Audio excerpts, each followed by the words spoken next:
මේ සමාජයේ මිනිසුන්ට අර ඵලයකට පොත්ත වගේ ආගම තුල ක්‍රියාවෙන ක්‍රියාත්මක කරන්න ඕන කාරණා ටිකක් සමාජය තුල තියෙනවා.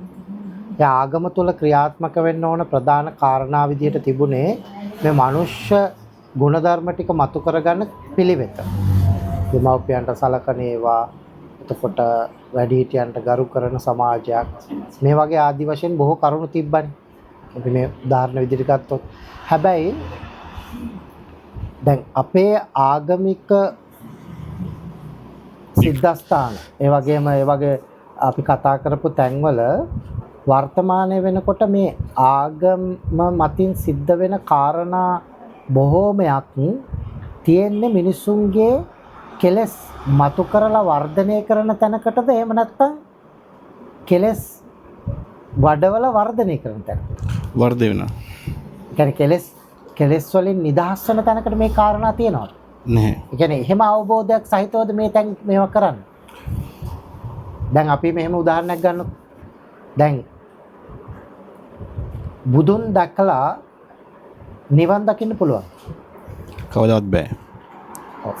බුදුන් දැකලා නිවන් දකින්න බෑ කියන එක අදහස් කරනවා නම් අපිට පුළුවන්කම තියෙනවා එහෙනම් දෙවිදත්තරටත් බුදුන් දැක්කනේ. නෑ අපිට ඉතින් පන්සලේ උගන්වන්නේ එහෙමනේ බුදුන් දැක නිවන් දකින්න කියලානේ. නෑ බුදුන් දැක නිවන් දකින්න කියන අදහස තියෙන ඉස්සලා දෙයක් කියනවනේ. මොකක්ද? යමෙක් ධර්මයේ දකීද? ඔහුමාන් දකි. ඔහුමාන්. හරි. ඉස්සලා ධර්මයේ දකින්න ඕනේ.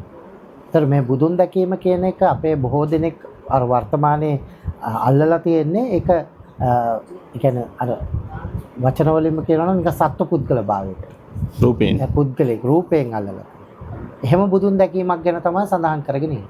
අන්න ඒකෙන් තමයි අපිට ලොකු ගැටලුවක් වෙලා තියෙන්නේ. මොකද සත්‍ය වශයෙන්ම තියෙන වර්තමානයේ වෙලා තියෙන එකම දේ තමයි අපි ආගමික නාමයෙන් ආගමක් විදියට මේ දහම පරිවර්තනය කරගත්ත එකේ ප්‍රතිඵලය වෙලා තියෙන්නේ අපිට මේ ಗುಣධර්ම වැඩෙන ක්‍රියාවලියෙන් බැහැර වෙලා අපි වෙනත් මගකට වෙනත් අකුසල ධර්මයන් මත ගමන් කරන පිළිවෙත් තමයි හදාගෙන තියෙන්නේ.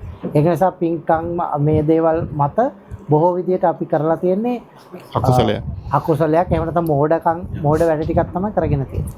කියන්නේ බුදු කෙනෙක් ලෝකයට පහළ වෙලා පෙන්වන්න ඕන මාර්ගය අපි සිද්ධ කරගෙන නැහැ. ඒක නිසා දැන් අපි කියමුකෝ ඔව් දැන් එහෙම වෙද්දී දැන් හැමතැනම ඉන්නවා භාවනා කරනවා ඊට පස්සේ මෙතන හොඳයි කියනවා අතන හොඳයි කියනවා. ඉතින් මිනිස්සයාට කොහොමද හරි දේ තෝරගන්නේ? නෑ මෙහෙමයි දැන් හරි දේ තෝරගන්න විදිහක් පිළිබඳ ඉතින් ඒක අපිට ගැඹුරු කාරණාවක් විදිහට තමයි ඒක තියෙන්නේ. යම්කිසි කෙනෙක් දැන් උදාහරණයක් විදිහට ලංකාවේ සරලව ගන්නකො. සරලවම දේ තමයි අපේ ඉන්න ස්වාමීන් වහන්සේලා ගත්තොත් කීයෙන් කී දෙනාද ප්‍රායෝගික දහමක් මතට මේ මිනිසුන්ව යොමු කරවන්නේ. ඒ කියන්නේ ප්‍රායෝගිකව මෙන්න මේ තුල යෙදෙන්න කියලා අවස්ථාව ඇති කරලා දෙන කී දෙනාද ඉන්නේ?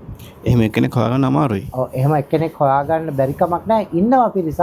හැබැයි ප්‍රශ්නේ තියෙන්නේ ඒගොල්ලෝ කියන දේ තුල ඒ කියන සිරිසත් ධර්මය මතු කරගන්න පුළුවන්. බුදුවරයෙක් ලෝකයට ප්‍රකාශ කරන ලද හේතුඵල ධර්මය මතු කරන්න පුළුවන්. එහෙම හේතුඵල ධර්මය මතු කරන ක්‍රියාවලිය ඒව තුල නැහැ. ඒව තුල තියෙන්නේ තමා වෙනුවෙන් ගොඩනගා ගන්න බොහෝ ආත්ම දෘෂ්ටික කාරණා.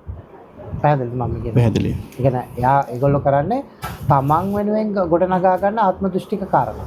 ඒක නිසා වර්තමාන සමාජයේ බොහෝ විට අපි දකින දෙයක් තමයි මේ ආගමික ස්වરૂපය තුල මිනිස්සු හිර වෙලා කටයුතු කරන එකේ තුල සිද්ධ වෙලාම තියෙන්නේ අර ආධ්‍යාත්මයට එන්න තියෙන අවස්ථාව මගහැරිලා ඒගොල්ලෝ ඊටාම හුදු සරල ලෞකික දෙයක් මත කටයුතු කරන තැනටපත් වෙලා. ඒක නිසා ඒ තැන්වලදී දැන් අපි කියමුකෝ බෝධීන් වහන්සේ කෙනෙකුට හානි කරා.